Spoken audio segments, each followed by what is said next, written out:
ಕಾಡಿನಲ್ಲಿ ಇದ್ಕೊಂಡು ಚಳುವಳಿ ಮಾಡ್ತಾ ಇದ್ದಂಥ 6 ಜನ ನಕ್ಸಲೀಯರು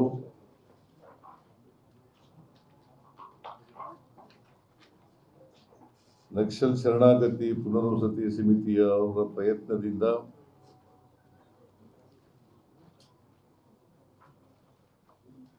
ಸರ್ಕಾರ ಅವರಿಗೆ ಆಹ್ವಾನ ನೀಡಿದ್ದರಿಂದ ಇವತ್ತು 6 ಜನರು ಕೂಡ ಅವರ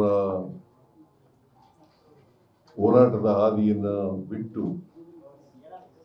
ಪರಿವರ್ತನೆಗೊಂಡು ಇವತ್ತು ಮುಖ್ಯವಾಹಿನಿಗೆ ಬರಲಿಕ್ಕೆ ತೀರ್ಮಾನ ಮಾಡಿ ಇವತ್ತು ನನ್ನ ಮುಂದೆ ಉಪಮುಖ್ಯಮಂತ್ರಿಗಳ ಮುಂದೆ ಮತ್ತೆ ಗೃಹ ಸಚಿವರು ಇವ್ರ ಮುಂದೆ ಮತ್ತೆ KJ ಜಾರ್ಜ್ ಅವರು, ಈಶ್ವರ್ ಅವರು, ಸುಧಾಕರ್ ಅವರು ಇವರೆಲ್ಲರೂ ಕೂಡ ಇದ್ದಾರೆ, ಮಂತ್ರಿಗಳು, ಶಾಸಕರುಗಳು ಕೂಡ ಇದ್ದಾರೆ. ಇವರೆಲ್ಲರ ಮುಂದೆ ಮತ್ತೆ ನಿಮ್ಮ ಮುಂದೆ ಪೊಲೀಸ್ ಅಧಿಕಾರಿಗಳ ಮುಂದೆ ಶರಣಾಗಿದ್ದಾರೆ. ಅವರ ಹೆಸರುಗಳು ಶರಣಾಗಿರತಕ್ಕಂಥವ್ರ ಹೆಸರುಗಳು ಲತಾ ಮುಂಡುಗಾರು,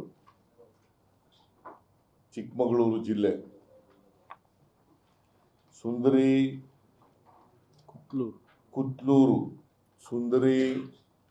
ಕುತ್ಲೂರು, ದಕ್ಷಿಣ ಕನ್ನಡ ಜಿಲ್ಲೆ. ಸುಂದರಿ ಕುತ್ಲೂರು, ದಕ್ಷಿಣ ಕನ್ನಡ ಜಿಲ್ಲೆ. ವನಜಾಕ್ಷಿ ಬಾಳೆಹೊಳೆ,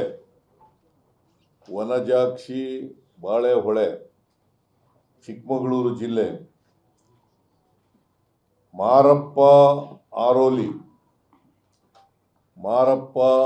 ಆರೋಲಿ, ರಾಯಚೂರು ಜಿಲ್ಲೆ. ಜೀಶಾ ವೈನಾಡು, ಇವರು ಕೇರಳದವರು. ಜೀಶಾ ವೈನಾಡು, ಕೇರಳ ರಾಜ್ಯ. ಕೆ ವಸಂತ್ ವೆಲ್ಲೂರು,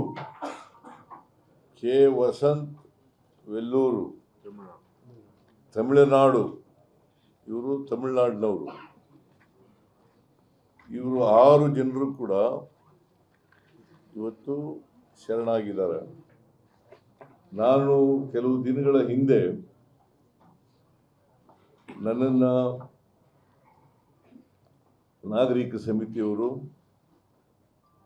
ಮತ್ತು ಪುನರ್ವಸತಿ ಸಮಿತಿಯವರು ಭೇಟಿಯಾಗಿ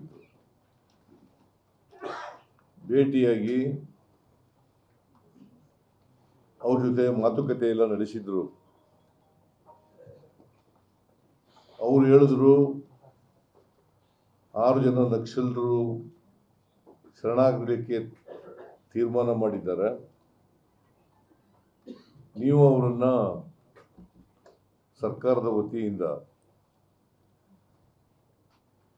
ಅವರಿಗೆ ಆಹ್ವಾನ ಮಾಡಬೇಕು ಅಂತ ಹೇಳಿದರು. ಹಾಗಾಗಿ ನಾನು ಒಂದು ಪತ್ರಿಕಾ ಹೇಳಿಕೆಯನ್ನು ಕೊಟ್ಟೆ. ಆ ಪತ್ರಿಕೆ ಹೇಳಿಕೆಯಲ್ಲಿ ಅವರು ಶರಣಾದರೆ ಕಾನೂನಿನ ಚೌಕಟ್ಟಿನಲ್ಲಿ ಅವ್ರಿಗೆ ಏನೇನು ಸಹಾಯ ಮಾಡಲಿಕ್ಕೆ ಸಾಧ್ಯ ಆಗ್ತದೆ. ಯಾಕಂದರೆ ನಕ್ಸಲರು ಶರಣಾದರೆ ಒಂದು ಯೋಜನೆ ಇದೆ. ಆ ಯೋಜನೆ ಪ್ರಕಾರ ಅವ್ರಿಗೆ ಅವರು ಯಾವ್ಯಾವ ಕ್ಯಾಟಗರಿನಲ್ಲಿ ಇರ್ತಾರೆ, ಆ ಕ್ಯಾಟಗರಿ ಆಧಾರದ ಮೇಲೆ ಅವ್ರ ಕ್ಯಾಟಗರಿ ಇರ್ತದೆ. A category, B category, C category ಇಂಥ ಎಲ್ಲ ಕ್ಯಾಟಗರಿಗಳಿರ್ತವೆ. ಆ ಕ್ಯಾಟಗರಿ ಆಧಾರದ ಮೇಲೆ ನಾವು ಪರಿಹಾರವನ್ನು ಕೊಡ್ತೇವೆ. ಮತ್ತು ಕಾಡಿನಿಂದ ಜೈಲಿಗೆ, ಜೈಲಿನಿಂದ ನಾಡಿಗೆ, ಕಾಡಿನಿಂದ ಜೈಲಿಗೆ, ಜೈಲಿನಿಂದ ನಾಡಿಗೆ ಬರಲಿಕ್ಕೆ ಸರ್ಕಾರ ಎಲ್ಲ ಪ್ರಯತ್ನಗಳನ್ನು ಕೂಡ ಮಾಡ್ತದೆ. ಮತ್ತು ಕಾನೂನನ್ನು ನಾವು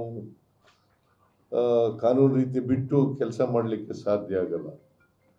ಅದಕ್ಕೋಸ್ಕರ ಕಾನೂನು ರೀತಿಯ ನಾವು ಎಲ್ಲ ರೀತಿಯ ಸಹಕಾರವನ್ನು ಸರ್ಕಾರ ಕೊಡ್ತದೆ ಅಂತಕ್ಕಂಥ ಮಾತುಗಳನ್ನು ಅವರಿಗೆ ಹೇಳಿದ್ದೇವೆ. ಅವರು